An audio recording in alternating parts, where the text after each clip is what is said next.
নিদ্রা ভঙ্গে উঠে শ্যাম সুন্দরের চরণ যুগল ধরে ডাকে বলে ও বধূ ওঠো ওঠো একবার আমার যে গৃহে যেতে হবে আমাকে তুমি মনের মতো করে সাজিয়ে দাও মনের মতো সাজিয়ে দাও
ভগবান কৃষ্ণচন্দ্র বললেন রাধে তুমি চলে যাবি তবে এসো এসো আমার কাছে এসো আমি আমার মনের মতো করে তোমায় সাজিয়ে দেব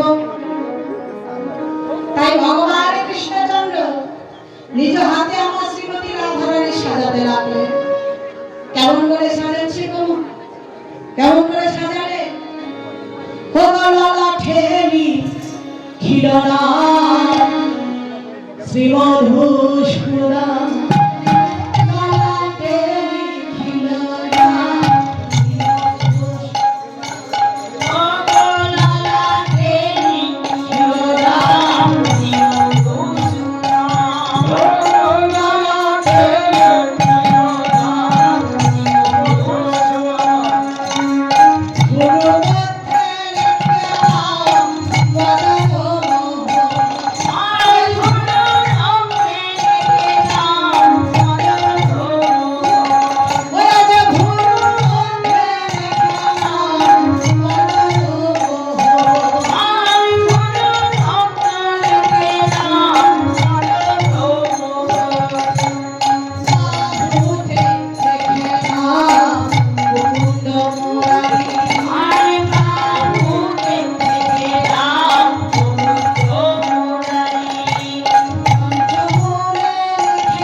দল এসে গেছে, আপনারা রুমে চলুন, আমি সেখানে ব্যাখ্যা করে শোনাবো।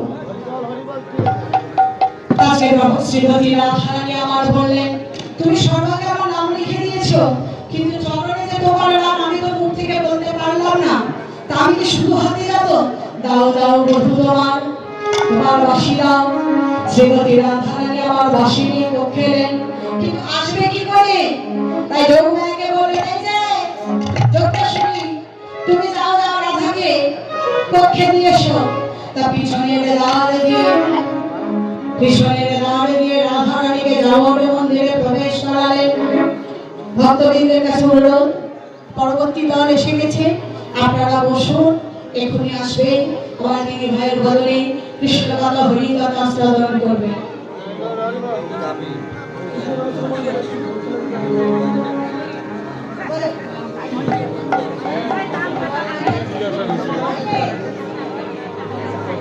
আজকে ভগবান শ্রীমতী রাধারানী আমার যাওয়াটা মন্দিরে প্রবেশ করলেন। এদিকে ললিতা বিশাখা জায়গাতে জটিলা কুটিলা বলছে, যে ওই আপনাদের কোন কথায় ঘরের মধ্যে এসে দেখে বহু আমার শয়ন করে আছে, আমি বইয়ের মাথার উপর আছে শ্রীকৃষ্ণের বাঁশি। আরে হারে, কোথায় গিয়েছিলিস নাকি? এই বাঁশি তুই কোথায় পেলি? আগে তুই বল। পড়াই মা বলছে, সর্বনাশ, রাতে যে পুরস্কার পেয়েছিল সেটাও লুকিয়ে রাখতে পারলো না, সামনেই রাখতে হলো। তাই বললেন, তুমি কি জানো না কালে মুরলী বর্ষণ হয়েছে গো?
কুটিলার ঘরে প্রবেশ করে যেই না কুটিলার বালিশ তুলেছে, মাথার বালিশ তুলেছে, দেখছে বাঁশি সাজানো আছে।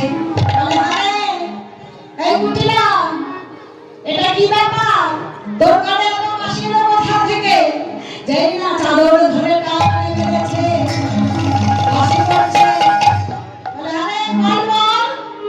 রাধার ঘরে একটা বাঁশি, রাধার ঘরে না কৃষ্ণ একবার এসেছিল, আর তোর ঘরে এত বাঁশি, তোর ঘরে কৃষ্ণ ভগবান এসেছিল। চল চল জটিলা, তুই তো এত বড় বড় কথা বলি, এবার তোর ঘরে চল।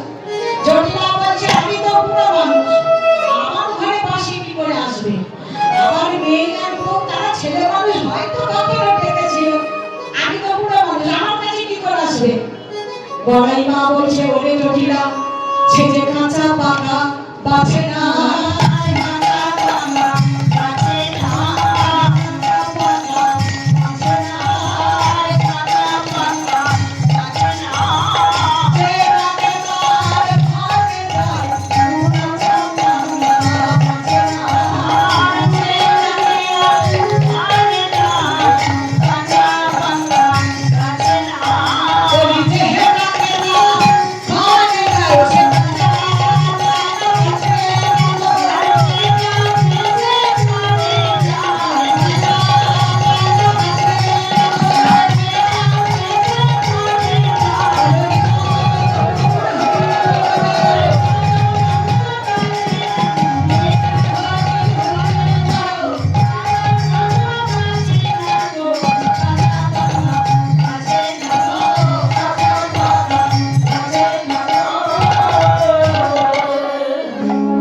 জটিলা বলেছে যা হওয়ার তাই হবে।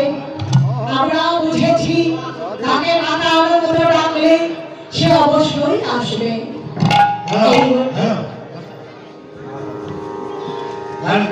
জটিলা বলছে বড়াই মা আমাদের ক্ষমা করে দাও, সত্যি আমাদের বৌমা হলো সতী, আমরা ভুল করে তাকে অপবাদ দিয়েছি, তাকে ডাকার মতো ডাকলেই অবশ্যই সে আসবে।